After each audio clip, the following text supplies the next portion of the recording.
How did the cupcakes taste, Margaret? My daughter-in-law Sophia asked over the phone, her voice carrying that familiar edge I had learned to recognize over the past 3 years.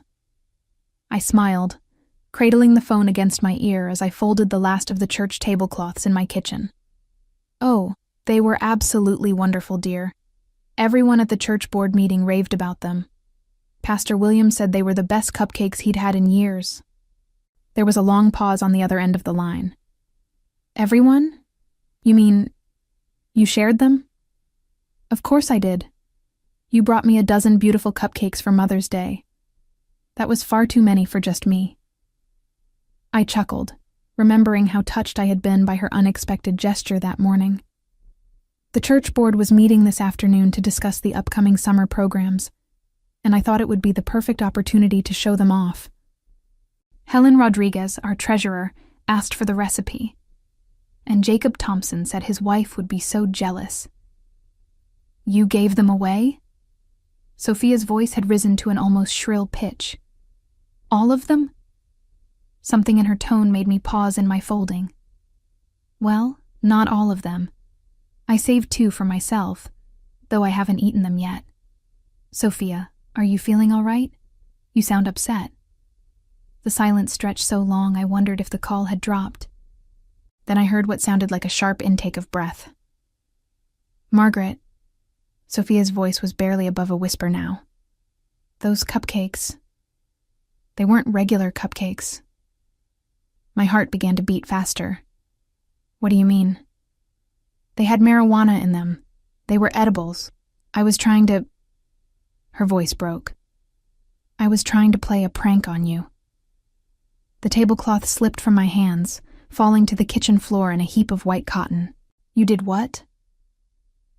I thought you would just eat 1 or 2 and get a little silly. Maybe take a nap. I didn't think you would give them to half the congregation. Sophia was crying now, her words tumbling over each other.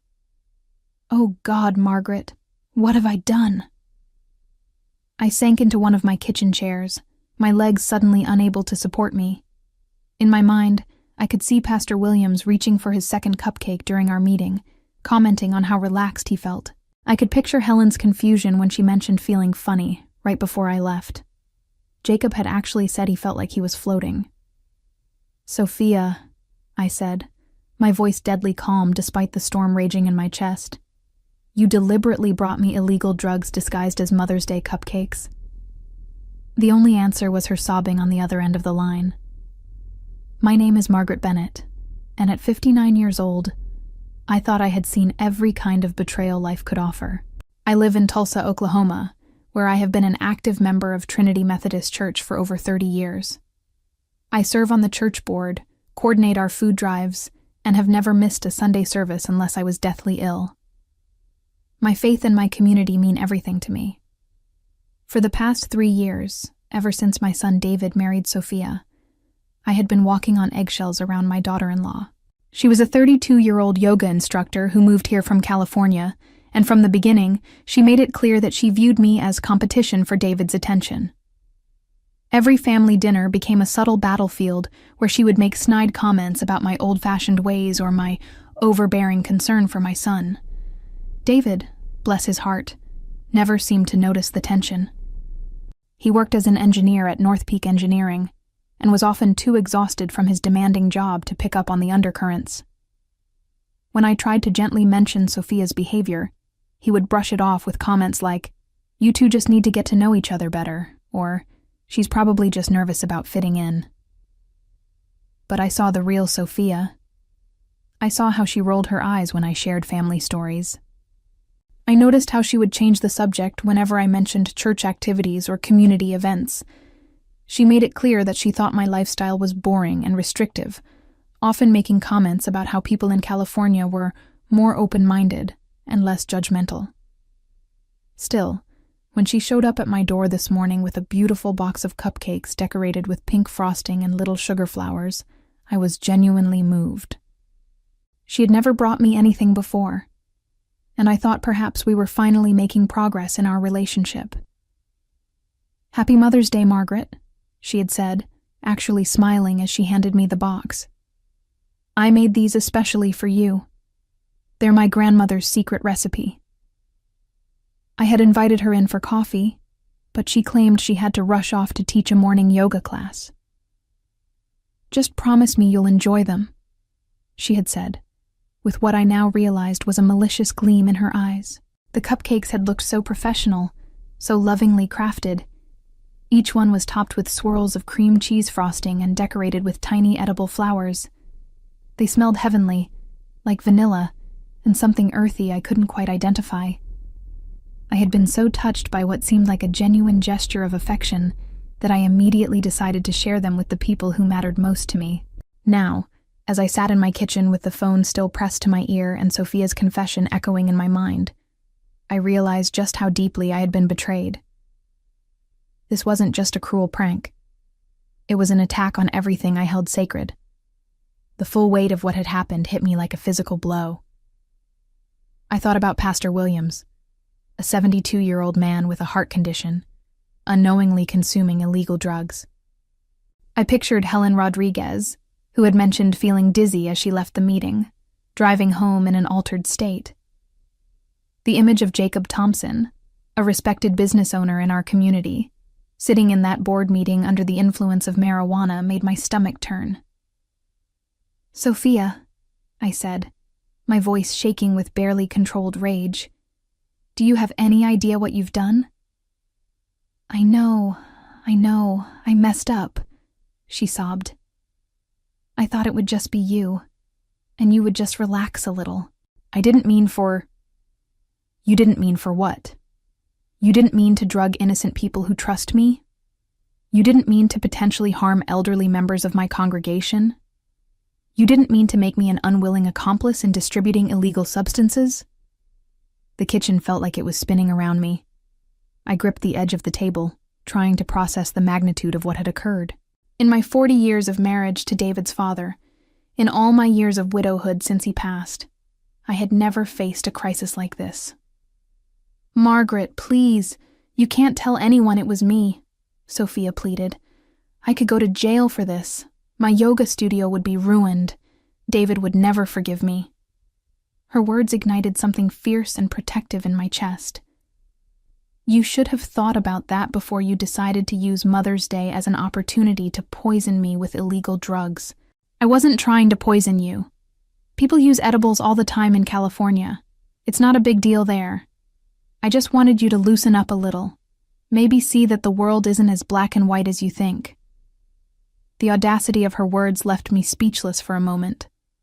She was actually trying to justify her actions, as if drugging someone without their consent was some kind of enlightened gesture. "Sophia, I need to hang up now. I have to call Pastor Williams and make sure everyone is okay." "Wait, Margaret, please." I ended the call and immediately dialed Pastor Williams' number. My hands were trembling so badly I had to redial twice. "Pastor Williams, it's Margaret Bennett. I need to ask you something very important. Are you feeling all right? Did you notice anything unusual after our meeting today?" His voice sounded tired and confused. "Well, now that you mention it, Margaret, I did feel rather strange when I got home. Barbara said I seemed disoriented, and I've been having the most peculiar thoughts. Is everything okay?" My heart sank as I realized the nightmare was just beginning. I was going to have to tell this good man, this pillar of our community, that I had unknowingly given him marijuana.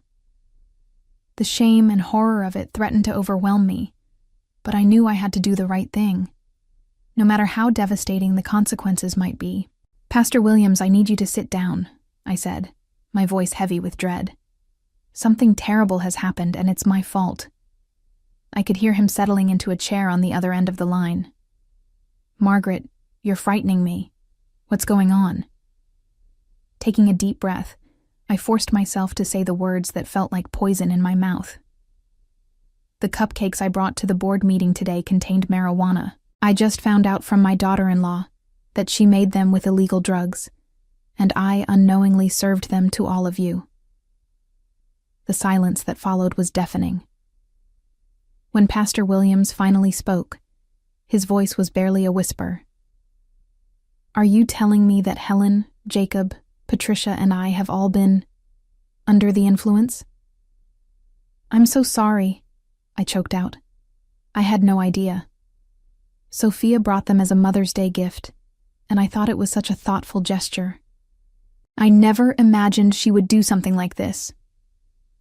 Margaret, we need to handle this very carefully, Pastor Williams said, his pastoral training kicking in despite his obvious shock. First, I need to call Barbara and have her take me to the hospital to make sure I'm okay. Then I'll contact the others. We need to make sure everyone is safe. After I hung up with the pastor, I immediately called Helen Rodriguez. Her husband answered, and I could hear the concern in his voice when he told me Helen had been acting very strange since she got home from the church meeting. She's been sitting in the garden talking to the flowers, Margaret. She said they were having a conversation with her about their feelings. I was about to call a doctor. My heart broke a little more with each phone call. Jacob Thompson's wife told me he had spent the past 2 hours convinced that their cat was speaking to him in complete sentences. Patricia Wells had apparently become fascinated with the patterns in her wallpaper and had been staring at them for an hour, claiming they were breathing. Each conversation was more horrifying than the last. These were respected members of our community, people who had never so much as had a drink before dinner, and they had all been drugged without their knowledge or consent. When I finally worked up the courage to call my son David, I could barely get the words out through my tears. "Mom, slow down," he said. "What happened? Are you hurt?" "David, your wife brought me cupcakes for Mother's Day. They had marijuana in them. She admitted she was trying to play a prank on me, but I gave them to the church board." Pastor Williams, Helen, Jacob, and Patricia have all been affected. The silence that followed was so long, I thought the call had dropped. When David finally spoke, his voice was cold and controlled in a way I had never heard before. "She did what?" "She said she was trying to make me loosen up, that it wasn't a big deal because people in California use edibles all the time. David, these people trust me.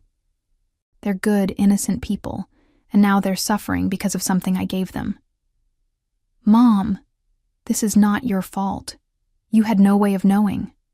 Where is Sophia now?" "I don't know. She was crying when I hung up on her, begging me not to tell anyone it was her." David's laugh was bitter and humorless. "Well, that's not going to happen. She's going to take responsibility for this, one way or another. I'm coming over." As I waited for David to arrive, I paced my kitchen like a caged animal. The beautiful Mother's Day cupcakes still sat on my counter, the 2 I hadn't given away looking innocent and harmless. I couldn't bring myself to throw them away. They were evidence now. Evidence of my daughter-in-law's betrayal and my own unwitting participation in what amounted to drugging half the church board. David arrived at my house 20 minutes later, his face a mask of fury I had rarely seen. He stormed into my kitchen and stared at the remaining cupcakes as if they were venomous snakes. "I can't believe she did this," he said, running his hands through his hair. "I can't believe my own wife would do something so reckless, so cruel." Before I could respond, my phone rang. It was Pastor Williams calling back. "Margaret, I'm at the hospital now. The doctor wants to keep me for observation, and he's recommending that the others come in as well. He said that giving someone marijuana without their knowledge can be dangerous, especially for people our age who might have underlying health conditions." My worst fears were being realized. "Pastor, I am so sorry. I don't know how to make this right. Margaret, you didn't do anything wrong, but we need to discuss how to handle this situation. The hospital is required to report suspected drug poisoning to the police. This is going to become a legal matter." After I hung up, David was looking at me with a mixture of sympathy and determination. "Mom, we need to call the police ourselves. Sophia committed a crime, and she needs to face the consequences." "But David, she's your wife. And if this becomes public, it will destroy both of your reputations. The whole community will know." "Good," he said, his voice hard. Maybe then everyone will see what I'm apparently too blind to notice. How long has she been treating you badly, Mom? Really? I sank into my chair, suddenly exhausted. It's been 3 years of little comments, eye rolls, and passive-aggressive behavior. She's never liked me, David. She thinks I'm too involved in your life, too old-fashioned, too religious. But I never thought she would stoop to something like this. David pulled out his phone. I'm calling her. When Sophia answered, David put the call on speaker. Her voice was small and shaky. David, did your mom tell you what happened? You mean, did she tell me that you drugged her with illegal substances on Mother's Day? Yeah, she told me. And now Pastor Williams is in the hospital, along with 3 other innocent people you poisoned. It wasn't supposed to happen like that. Sophia's voice rose defensively. It was just supposed to be Margaret, and she was just supposed to relax a little. I wasn't trying to hurt anyone. But you were trying to hurt my mother, David said, his voice deadly quiet. You deliberately gave her drugs without her consent because you wanted to see her lose control. You wanted to humiliate her. That's not... I just thought maybe if she experienced something different, she might be less judgmental about things. I watched my son's face transform with disgust. Less judgmental? Sophia, my mother has never been anything but kind to you. She's bent over backward to welcome you into this family, and this is how you repay her? Your mother doesn't like me, David. She thinks I'm not good enough for you, and she makes that clear every time we're together. That's in your head, David exploded. My mother has never said a single negative word about you to me. But you know what? After today, she wouldn't be wrong if she had concerns. I could hear Sophia crying on the other end of the line. David, please. I made a mistake. I'll apologize to everyone. I'll make it right. You'll make it right by turning yourself into the police, David said. Because if you don't, I will. The line went dead. David stared at his phone for a moment, then looked at me with eyes full of pain and regret. Mom, I'm so sorry. I should have seen this coming. I should have protected you. The next few hours passed in a blur of phone calls, police reports, and hospital visits. Officer Reynolds from the Tulsa Police Department came to my house to take my statement, treating me with the kindness and respect I had always known from our local law enforcement. When I explained the situation, his face grew increasingly serious. Mrs. Bennett, what your daughter-in-law did constitutes several serious crimes, he said as he took notes. Administering a controlled substance without consent, reckless endangerment, and depending on the outcome with the people who were affected, potentially more serious charges. David had insisted on being present for the interview, and I watched his face grow paler with each charge Officer Reynolds listed. The district attorney will likely want to prosecute this case to the full extent of the law, the officer continued, especially given that elderly community leaders were involved and that medical attention was required. After Officer Reynolds left, David and I drove to the hospital to check on Pastor Williams and the others. The scene there was heartbreaking.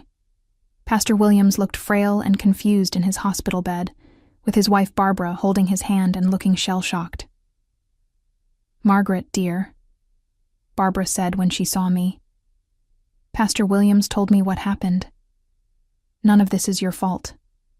But I felt the weight of responsibility crushing me anyway. Helen Rodriguez was in the next room, still disoriented and struggling to understand what had happened to her.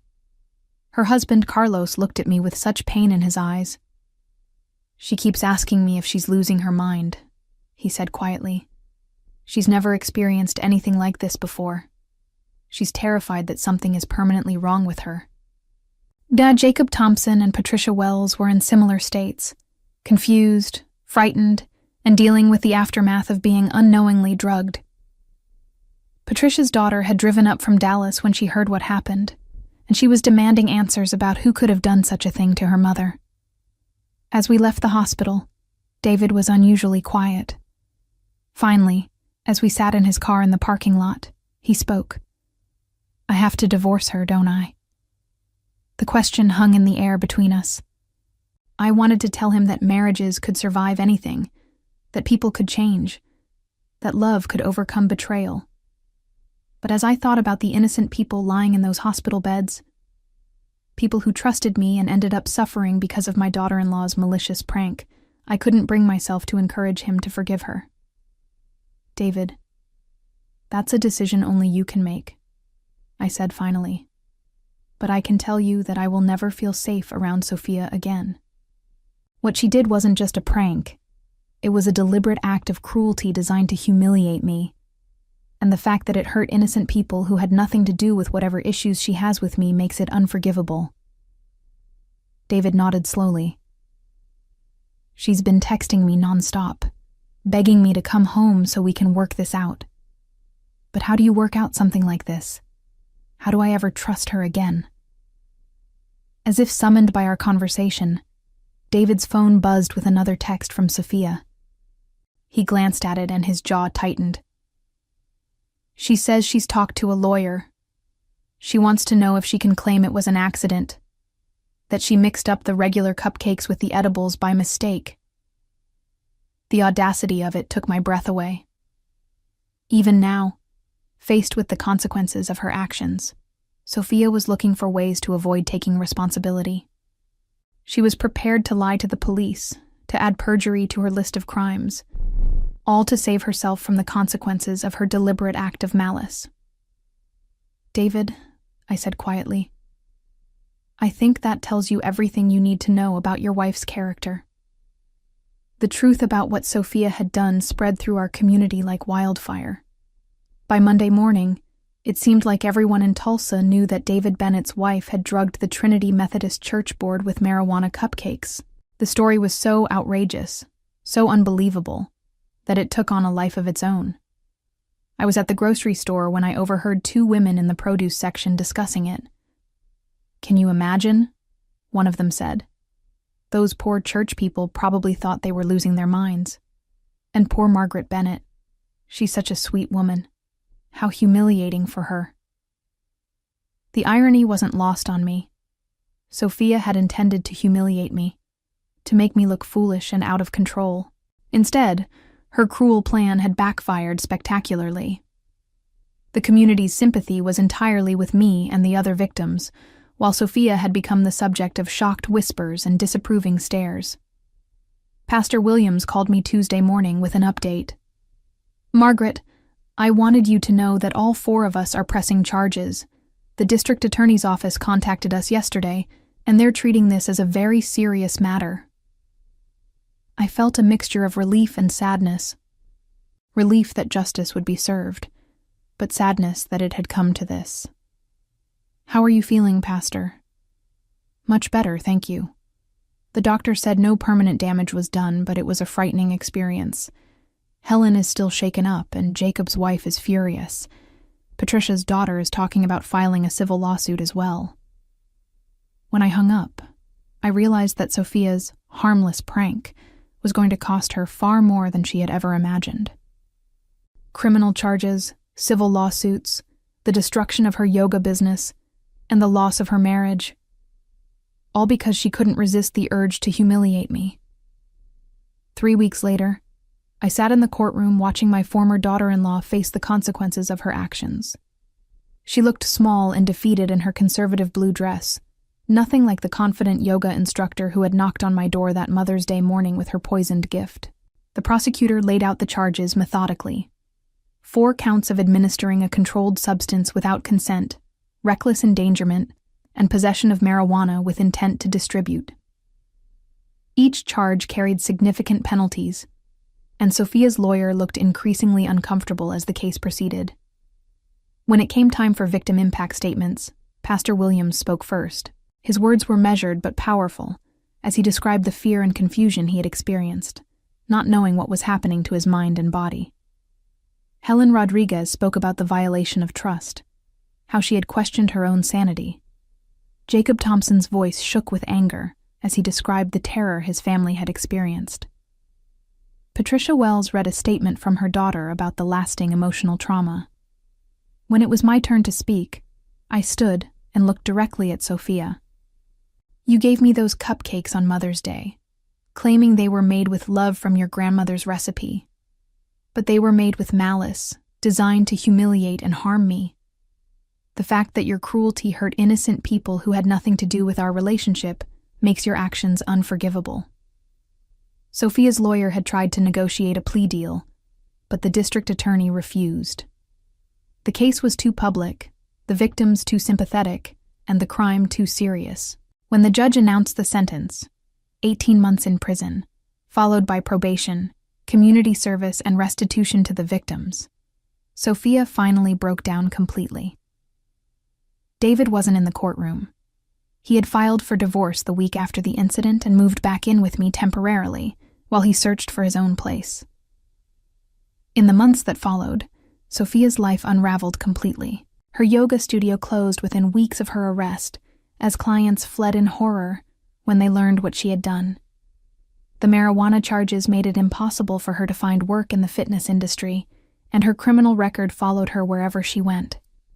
Several of her former clients joined Patricia Wells' daughter in filing civil lawsuits, seeking damages for the emotional trauma and breach of trust.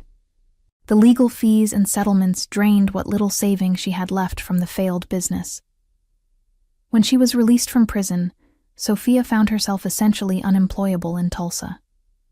The community's memory was long, and her reputation as the woman who drugged innocent church members with marijuana cupcakes preceded her everywhere. She eventually moved back to California, where she struggled to rebuild her life while dealing with the lasting consequences of her actions. David never spoke to her again after the divorce was finalized, and she spent years writing letters of apology that went unanswered.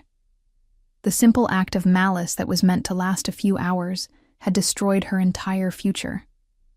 As for me, I found peace in knowing that justice had been served, and that my community had rallied around me during the darkest moment of my life.